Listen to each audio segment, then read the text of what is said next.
حضرت رحمۃ اللہ تعالی علیہ نے 30 کی دہائی میں ذکر اذکار شروع فرمائے۔ آپ متشدد دیوبندی تھے، جو لوگ برزخ میں کلام کا انکار کرتے ہیں ان میں سے تھے، ان علماء میں سے تھے، اور آپ اس بات کے قائل نہیں تھے کہ برزخ میں روح سے کلام ہو سکتی ہے۔ اللہ کریم کے اپنے نظام ہیں۔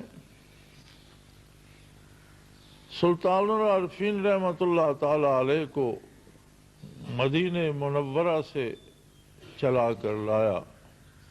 کہاں مدینہ منورہ ہے اور کہاں یہ لنگر مخدوم کا علاقہ، جس علاقے میں آپ کا مدفن ہے۔ یہاں دور دور چھوٹے چھوٹے گاؤں ہوتے تھے انگریزوں کی عملداری تک، اور لنگر مخدوم سے آگے جہاں کیڑانہ پہاڑی پر اب وہ ایئر فورس والوں کا بھی بنا ہوا ہے، بارڈر لگا ہوا ہے، یہ علاقہ آدم خوروں کا مسکن تھا۔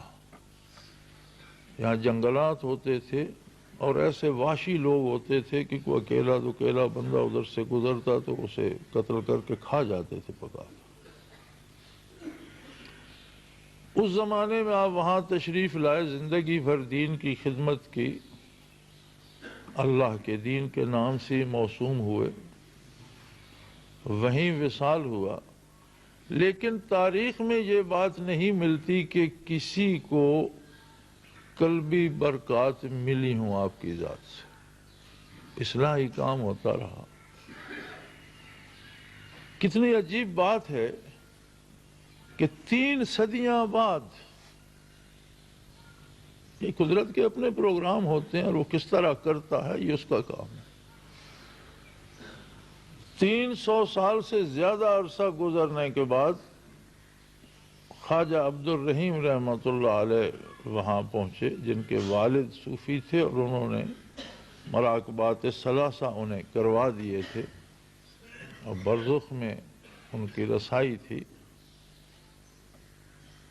وہ وہاں پہنچے، محکمہ مال کے ملازم تھے، تبادلہ ہوا، وہاں پہنچے تو سمجھ آئی اور مزار پر جانا شروع کر دیا۔ حضرت نے ان کی تربیت فرمائی اور انہیں فنا بقا تک مراقبات کروا دیے، اور پھر ان کی عمر وہیں بسر ہو گئی۔ حضرت رحمۃ اللہ تعالی علیہ سنایا کرتے تھے کہ ایک دفعہ کئی سال بعد آپ کا وہاں سے تبادلہ ہوا، ملازم جو تھے تو تبادلے کا حکم لے کر حضرت سلطان العارفین رحمۃ اللہ علیہ کے مزار پر گئے اور عرض کی کہ حضرت میرا تبادلہ ہو رہا ہے، میں یہاں سے جانا نہیں چاہتا۔ بڑی منت زاری کی، حضرت نے کوئی جواب نہ دیا، تو اٹھ کر چل پڑے کہ اگر آپ رکھنا نہیں چاہتے تو پھر میری مجبوری ہے، لیکن میں جانا نہیں چاہتا۔ فرماتے ہیں تھوڑی دور گئے ہوں گے کہ سلطان العارفین رحمۃ اللہ علیہ نے گریبان سے پکڑ لیا، ان کے ہاتھ سے وہ کاغذ لیا اور پھاڑ دیا۔ اور عجیب بات ہے کہ کسی نے پھر یاد ہی نہیں کیا کہ ان کا تبادلہ ہوا تھا یا نہیں، گویا وہ تمام دفاتر میں کاغذ مٹ گیا۔ صدیق اکبر رضی اللہ عنہ کی طرح ساری عمر ساتھ رہے، وہیں وصال ہوا اور وہیں دفن ہوئے۔ آپ کے مزار کے باہر جو قبر ہے وہ خواجہ عبد الرحیم رحمۃ اللہ علیہ کی ہے، وہ زندگی بھر انہوں نے وہیں قیام فرمایا، وہیں دفن ہوئے۔ اور اب بھی اگر کوئی صاحب بصیرت حاضر ہو تو حضرت کی بارگاہ میں موجود ہوتے ہیں، ذرا پیچھے ہٹ کر ادب کے طور پر بیٹھے ہوتے ہیں، لیکن کبھی انہیں الگ نہیں دیکھا گیا۔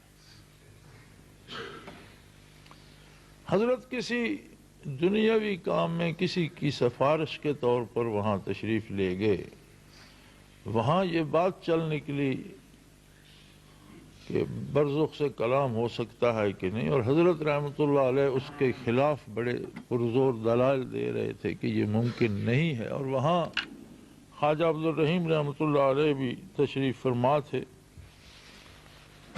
تو آپ کے دلائل سننے کے بعد اور بات سننے کے بعد آپ نے آہستہ سے فرمایا کہ بھائی مولانا، مجھے یہ دلیلیں تو نہیں آتی،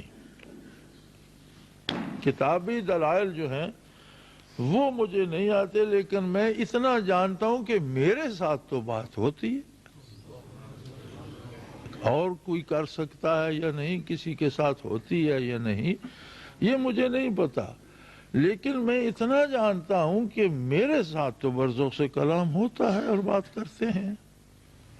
تو حضرت فرمایا کرتے تھے کہ ان کا چہرہ مہرا، ان کا ورع تقویٰ اور ان کا وہ اس تیقن سے اور اس یقین سے کہنا، یہی اتنی بڑی دلیل تھی کہ اس نے مجھے ہلا دیا کہ یہ شخص غلط نہیں کہہ رہا۔ یہ کتابی دلیلیں جو ہیں ان کی حیثیت نہیں ہے اور یہ شخص سچا ہے۔ تو آپ نے فرمایا پھر مجھے بھی یہ نعمت عطا ہو جائے اور مجھے بھی اس کا تجربہ کروا دو، تو حضرت کو لے کر سلطان العارفین رحمۃ اللہ علیہ کے مزار پر چلے گئے۔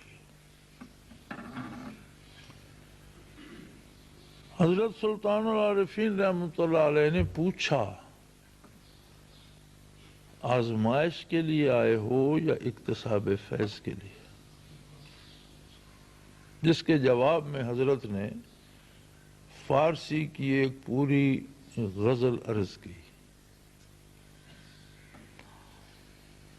شاید حضرت کی سوانے میں انشاءاللہ وہ آپ لوگوں تک پہنچ جائے گی۔ بہت خوبصورت غزل ہے فارسی کی، جو حضرت نے جواب میں عرض کی کہ میں حصول برکات، مفہوم یہ تھا کہ میں حصول برکات کے لیے حاضر ہوا ہوں اور میں بھی بارگاہ نبوی کا طالب ہوں اور آپ کی خدمت میں آیا ہوں۔ تو تب سے لے کر یہ 30 کے اوائل کا واقعہ ہے۔ میری پیدائش 1934 کی ہے۔ ہم تو اس وقت پیدا ہوئے تھے جب حضرت وہاں تشریف فرما تھے۔ تو 15 سال حضرت رحمۃ اللہ تعالی علیہ نے وہیں قیام فرمایا۔ صاحب حیثیت تھے، ذمہ دار تھے، زمینیں کاشت پر دیتے تھے، اور جب فصلوں کا موقع آتا تو آپ کچھ دنوں کے لیے، مہینے 20 دنوں کے لیے تشریف لاتے، اپنا حصہ لے کر گھر والوں کو خرچ اخراجات دے کر واپس چلے جاتے۔ سال میں 2 دفعہ فرمایا کرتے تھے کہ میں واپس آتا تھا جب فصلیں جمع کرنے کا موقع ہوتا تھا، تو اتنی فصل اللہ دے دیتا تھا کہ گھر والوں کے اخراجات چلتے تھے اور پھر واپس چلا جاتا تھا۔ اور 15 سال حضرت فرمایا وہاں بھی جنگل ہوتا تھا، مزار بھی نہیں تھا، اور جنگل ہوتا تھا اور بڑے سانپ ہوتے تھے، اور بہت بڑے بڑے سانپ ہوتے تھے، دریا کا کنارہ بھی تھا، اژدہوں کا مسکن تھا۔